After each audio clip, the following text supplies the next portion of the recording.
ലോകമാത അഹല്യാബായ് ഹോൾക്കർ ത്രിശതാബ്ദി ആഘോഷവുമായി ബന്ധപ്പെട്ടുള്ള മഹാശോഭയാത്ര Ernakulam marine drive മുതൽ രാജ്യാന്തര മൈതാനം വരെ ആരംഭിക്കുകയാണ്. തത്സമയത്തിലേക്ക് ലോകമാത അഹല്യാബായ് ഹോൾക്കർ ത്രിശതാബ്ദി ആഘോഷവുമായി ബന്ധപ്പെട്ടുള്ള മഹാശോഭയാത്രയ്ക്കാണ് എറണാകുളം മറൈൻ ഡ്രൈവിൽ നിന്ന് തുടക്കമായിട്ടുള്ളത്. ദൃശ്യങ്ങളിൽ കാണുന്നത് പോലെ വളരെയധികം വർണ്ണാഭമായാണ് ഘോഷയാത്ര സംഘടിപ്പിച്ചിട്ടുള്ളത്.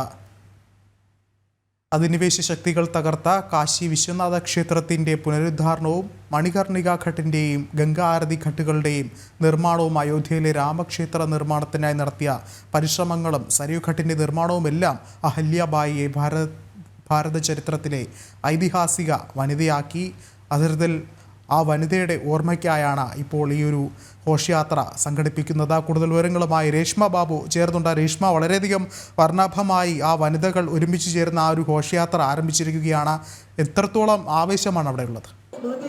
വിഷ്ണു, ഇപ്പോൾ എറണാകുളം മറൈൻ ഡ്രൈവ് ഭാഗത്തു നിന്നുമാണ് ഈ മഹാശോഭയാത്ര ആരംഭിച്ചിരിക്കുന്നത്. മറൈൻ ഡ്രൈവ് ഭാഗത്തു നിന്നും ആരംഭിച്ച ശോഭയാത്ര സമാപിക്കുന്നത് രാജ്യാന്തര മൈതാനത്താണ്. രാജ്യാന്തര മൈതാനത്ത് സാംസ്കാരിക സമ്മേളനം ഉദ്ഘാടനം ചെയ്യുന്നത് മുൻ കേന്ദ്രമന്ത്രിയായിട്ടുള്ള സ്മൃതി ഇറാനിയാണ്. നമുക്കറിയാം, ബാലികമാരൊക്കെ തന്നെ ലോകമാത അഹല്യാബായ് ഹോൾക്കറുടെ ഈ ഒരു വേഷവിധാനങ്ങളൊക്കെ തന്നെ കെട്ടിക്കൊണ്ടാണ് ഈ മഹാശോഭയാത്രയിൽ പങ്കെടുക്കുന്നത്.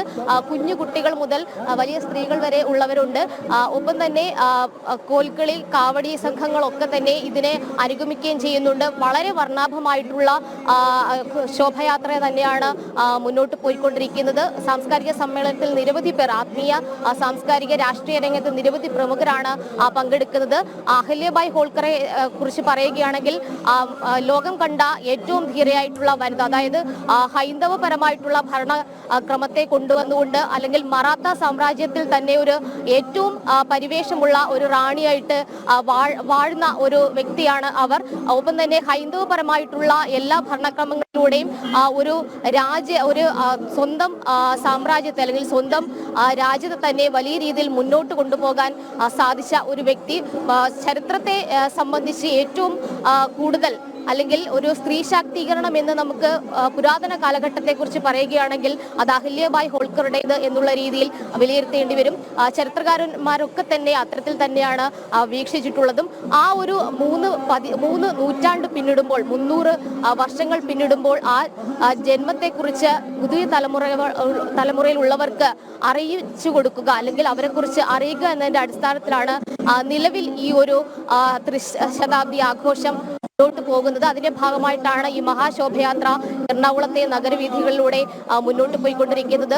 യുവതലമുറയിൽപ്പെട്ട പുതിയ തലമുറയിൽപ്പെട്ട ബാലികമാരൊക്കെ തന്നെ അഹല്യാബായ് ഹോൾക്കർ എന്നുള്ള വ്യക്തിയെക്കുറിച്ച് അറിഞ്ഞുകൊണ്ട് അവരുടെ വേഷവിധാനം മാത്രമല്ല ഉൾക്കൊള്ളുന്നത്, അവർ മുന്നോട്ട് വെച്ച ആ ഒരു ആശയങ്ങൾ, ആദർശങ്ങൾ ഒക്കെ തന്നെ അവരുടെ ഇനിയുള്ള തലമുറയ്ക്ക് മുന്നോട്ട് പോകാനുള്ള ഒരു പ്രേരണാദായകമായിട്ട് മാറണം എന്നുള്ളതിന്റെ അടിസ്ഥാനത്തിലാണ് ഈ ഒരു ആഘോഷം നടത്തുന്നത്. ഒപ്പം തന്നെ നമുക്കറിയാം, പഴയ സ്വാതന്ത്ര്യാനന്തര ചരിത്രകാരന്മാർ വിസ്മരിച്ച ഒരു പേര് കൂടിയാണ് അഹല്യാബായ് ഹോൾക്കർ.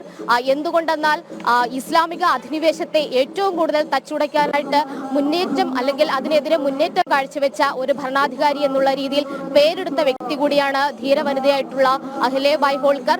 അതുകൊണ്ട് തന്നെ പലപ്പോഴും ചരിത്രത്തിൽ നിന്ന് അവരെ വിസ്മരിക്കപ്പെടണം എന്നുള്ളത് സ്വാതന്ത്ര്യാനന്തര ചരിത്രകാരന്മാരുടെ ആവശ്യമായിരുന്നു. പക്ഷേ അതൊക്കെ തന്നെ ഇല്ലാതാക്കിക്കൊണ്ട് ഇനി വരുന്ന ഒരു തലമുറ ഈ ഭാരതത്തിലെ ഈ ഒരു ആധുനിക സ്ത്രീകളൊക്കെ തന്നെ പുരാതനമായിട്ടുള്ള സ്ത്രീ ശാക്തീകരണത്തിന്റെ പ്രതിരൂപമായ അഹല്യാബായ് ഹോൾക്കറെ കുറിച്ച് അറിയണം. അവരുടെ ജീവിതക്രമം അറിയണം. അവർ നിലനിന്നിരുന്ന കാലഘട്ടത്തിലെ ഭരണക്രമം ഏത് വിധത്തിലായിരുന്നു, അവർ മുന്നോട്ട് വെച്ച സ്ത്രീ ശാക്തീകരണം ഏത് വിധത്തിലായിരുന്നു, ഇതൊക്കെ അറിയണം എന്നതിന്റെ അടിസ്ഥാനത്തിൽ കൂടിയാണ് ഇത്തരത്തിലുള്ള ആഘോഷ പരിപാടികൾ സംഘടിപ്പിച്ചിരിക്കുന്നത്. അതുമാത്രമല്ല, നേരത്തെ വിഷ്ണു പറഞ്ഞൊരു കാര്യമുണ്ട്.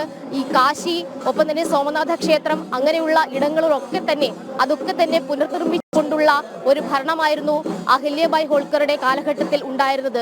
ഈ പല ഘട്ടുകളും, ഗംഗോത്രി അടക്കമുള്ള ഘട്ടുകളിലൊക്കെ തന്നെ പുരാതനമായിട്ടുള്ള എല്ലാ നിർമ്മിതികളും അഹല്യാബായ് ഹോൾക്കറുടെ കാലഘട്ടത്തിൽ, അവരുടെ ഭരണ കാലഘട്ടത്തിലാണ് പുനർനിർമ്മിച്ചിട്ടുള്ളത്.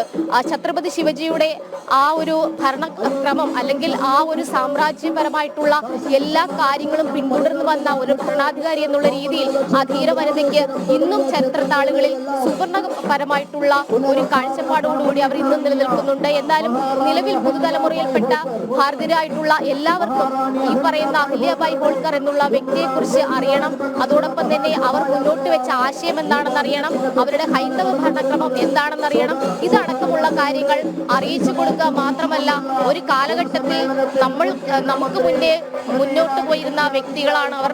ഒപ്പം തന്നെ അവർ ഏതു വിധത്തിലാണ് ഹൈന്ദവപരമായിട്ടുള്ള ആചാരങ്ങളും ഹൈന്ദവപരമായിട്ടുള്ള ആദർശങ്ങളും മൂല്യങ്ങളും പരിരക്ഷിച്ചു പോരുന്നത്, അതൊക്കെ തന്നെയാണ് ഇപ്പോൾ ഈ ത്രിശതാബ്ദി ആഘോഷത്തിലൂടെ ലോക ജനതയ്ക്ക് മുന്നിൽ കാണിച്ചു കൊടുക്കുന്നത്. എന്തായാലും മഹാശോഭയാത്ര മുന്നോട്ട് പോയിക്കൊണ്ടിരിക്കുകയാണ്.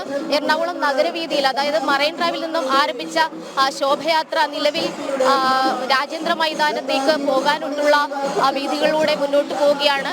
രാജേന്ദ്ര മൈതാനത്താണ് സാംസ്കാരിക സമ്മേളനം നിശ്ചയിച്ചിട്ടുള്ളത്. അവിടെ മുൻ കേന്ദ്രമന്ത്രിയായിട്ടുള്ള സ്മൃതി ഇറാനി ഈ സാംസ്കാരിക സമ്മേളനം ഉദ്ഘാടനം ചെയ്യും. ആത്മീയ, സാംസ്കാരിക, സാമൂഹ്യ രംഗത്തെ നിരവധി പ്രമുഖർ പങ്കെടുക്കും. വിഷ്ണു.